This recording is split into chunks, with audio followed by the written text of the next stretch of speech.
ആവശ്യമെങ്കിൽ ഭീകരരെ അതിർത്തി കടന്ന് നേരിടാനും ഭാരതം സജ്ജമാണെന്ന് പ്രതിരോധ മന്ത്രി രാജ്നാഥ് സിംഗ്.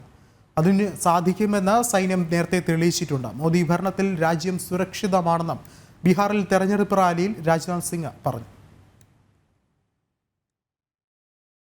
മുൻപ് ഭീകരാക്രമണവും സ്ഫോടനങ്ങളും തുടർക്കഥയായിരുന്നുവെങ്കിൽ ഇന്ന് ഭാരതം സുരക്ഷിതമാണെന്ന് ബീഹാറിലെ സരണിൽ തെരഞ്ഞെടുപ്പ് റാലിയിൽ പ്രതിരോധ മന്ത്രി രാജ്നാഥ് സിംഗ് പറഞ്ഞു. അതിർത്തികൾ പൂർണ്ണ സുരക്ഷിതമാണെന്ന പ്രതിരോധ മന്ത്രി എന്ന നിലയിൽ ജനങ്ങൾക്ക് ഉറപ്പ് നൽകുന്നു. സുരക്ഷയെ ചോദ്യം ചെയ്യുന്ന നീക്കങ്ങളുണ്ടായാൽ ആവശ്യമെങ്കിൽ അതിർത്തി കടന്നും ഭീകരരെ നേരിടുമെന്നും അതിന് സാധിക്കുമെന്ന് സൈന്യം തെളിയിച്ചതാണെന്നും അദ്ദേഹം വ്യക്തമാക്കി.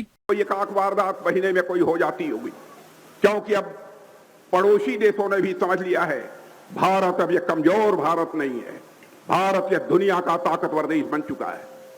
और रहना भाइयों, आप भी यकीन रखना, भारत के रक्षा मंत्री के रूप में यकीन दिलाना चाहता हूं, भारत की सीमाएं पूरी तरह से सुरक्षित हैं।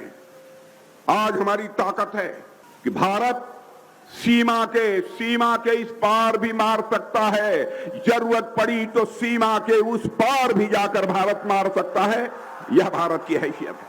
മോദി ഭരണത്തിൽ രാജ്യം സുരക്ഷിതമാണ്. ഭാരതത്തിന്റെ അഖണ്ഡതയ്ക്കും പരമാധികാരത്തിനും വികസനത്തിനുമാണ് BJP സർക്കാർ പ്രാധാന്യം നൽകിയതെന്നും രാജ്നാഥ് സിംഗ് പറഞ്ഞു.